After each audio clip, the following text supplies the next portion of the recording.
महाभारत का पात्र अश्वत्थामा और वर्ष 2898 के दौर को जोड़ना एक बेहतरीन आइडिया है, जिस पर नाग अश्विन ने कल्कि 2898 एडी फिल्म बनाई है।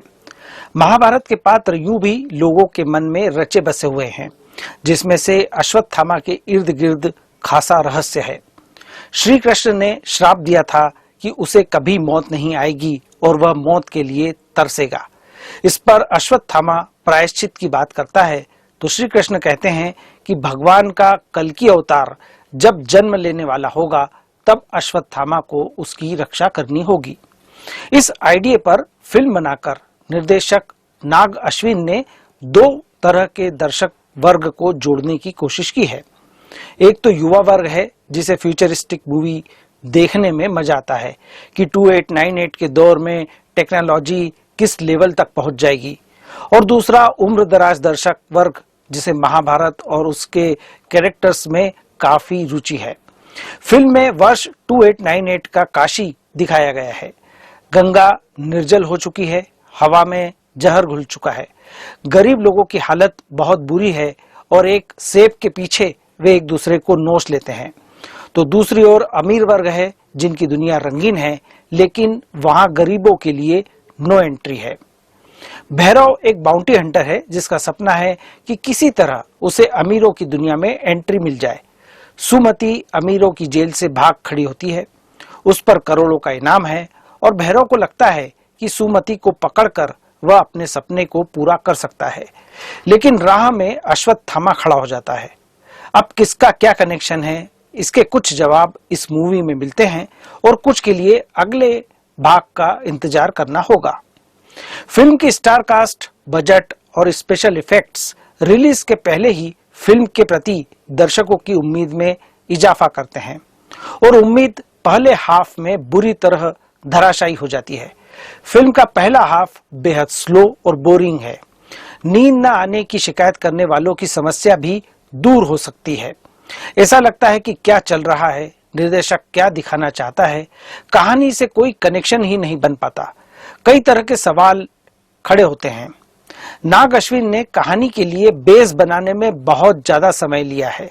बिना कहानी आगे बढ़ाए उन्होंने एंटरटेनिंग सीक्वेंसेस के जरिए दर्शकों को उलझाने की कोशिश की है, लेकिन ये सीन इतने लंबे और उबाऊ हैं कि मनोरंजन दूर दूर तक नहीं होता। यहाँ तक कि प्रभास के स्टारडम का जादू भी नहीं चल पाता। यहाँ फ्यूचरिस्टिक फिल्म देखने का मजा भी नहीं मिलता, क्योंकि शहर नए जमाने का नहीं बल्कि आज के दौर से 500 साल पुराना सा लगता है। चारों ओर भंगार नजर आता है। बीच बीच में कुछ इंस्ट्रूमेंट्स ऐसे नजर आते हैं जो नए दौर के लगते हैं, लेकिन ये खास असर दर्शकों पर नहीं छोड़ते। प्रभास और दीपिका को स्क्रीन पर लाने में नाग अश्विन ने बहुत वक्त लिया है और दर्शकों के धैर्य की परीक्षा ली है। लगभग 1.25 घंटे तक दर्शकों को यही लगता है कि वे कहां आ फंसे हैं और ये किस तरह की फिल्म है। इंटरवल होने के कुछ मिनटों पहले अश्वत्थामा बने बॉलीवुड के महानायक अमिताभ बच्चन की एंट्री होती है और इसके बाद फिल्म का स्तर रॉकेट की तरह ऊपर की ओर जाता है। इंटरवल दर्शकों में यह फील जगाने में कामयाब होता है कि अब आगे कुछ धांसू होने वाला है। फिल्म का सेकंड हाफ लाजवाब है और दर्शकों को वो चीज देता है जिसके लिए उन्होंने टिकट खरीदा है।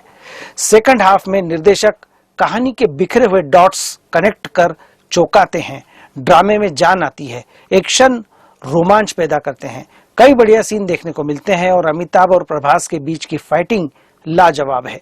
अश्वत्थामा के किरदार के कारण फिल्म दर्शकों को कनेक्ट करती है। महाभारत के युद्ध को लेकर उसकी बातें और भगवान के अवतार को जन्म देने वाली मां की रक्षा के लिए उसकी कटिबद्धता रोमांच पैदा करती है।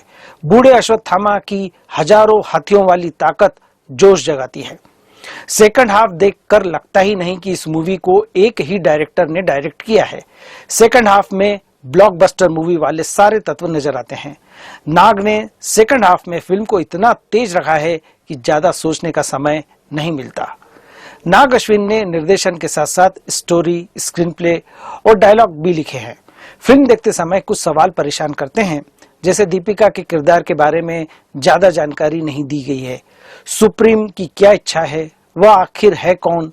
सुमति के होने वाले बच्चे का पिता कौन है, महिलाओं को सीडिंग के जरिए कैसे प्रेग्नेंट किया जा रहा है।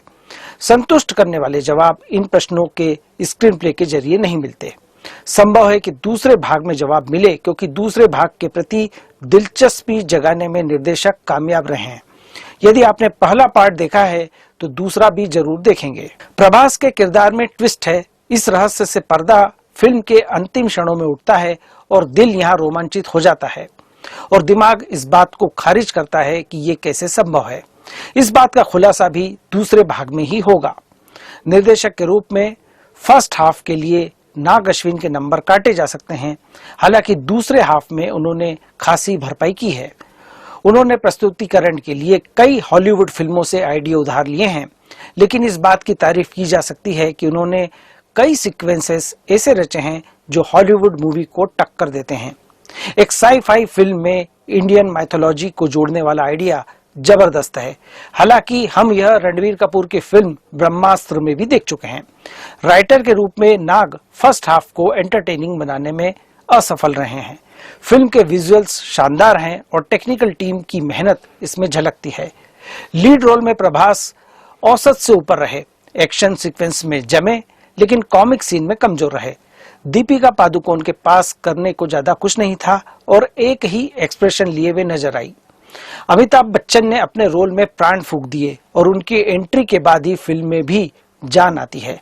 दिशा पाटनी को मात्र एक ही एक्शन सीक्वेंस करने को मिला। कमल हासन का रोल शायद दूसरे भाग में ज्यादा दिखाई देगा। शाश्वत चटर्जी अच्छे कलाकार हैं, लेकिन जो रोल उन्हें मिला है उसमें मिसफिट लगे। मृणाल ठाकुर, विजय देवरकोंडा, दुलकर सलमान जैसे कई दक्षिण भारतीय दिग्गज कलाकारों ने छोटे छोटे रोल किए हैं। राम गोपाल वर्मा और एस राजामौली कैमियो में दिखाई दिए। राजामौली और प्रभास की नोकझोंक दक्षिण भारतीय दर्शकों को बेहद पसंद आएगी। इसी तरह प्रभास का संवाद बोलना कि मेरे फैंस रेबेल हैं साउथ में तूफान मचा देगा। कल्कि 2898 एडी में बोरिंग फर्स्ट हाफ की कीमत चुकाने के लिए आप तैयार हों, तभी सेकंड हाफ का मजा उठा सकते हैं। सेकंड पार्ट का इंतजार रहेगा। इस फिल्म को मैं 5 में से 3 स्टार देता हूं।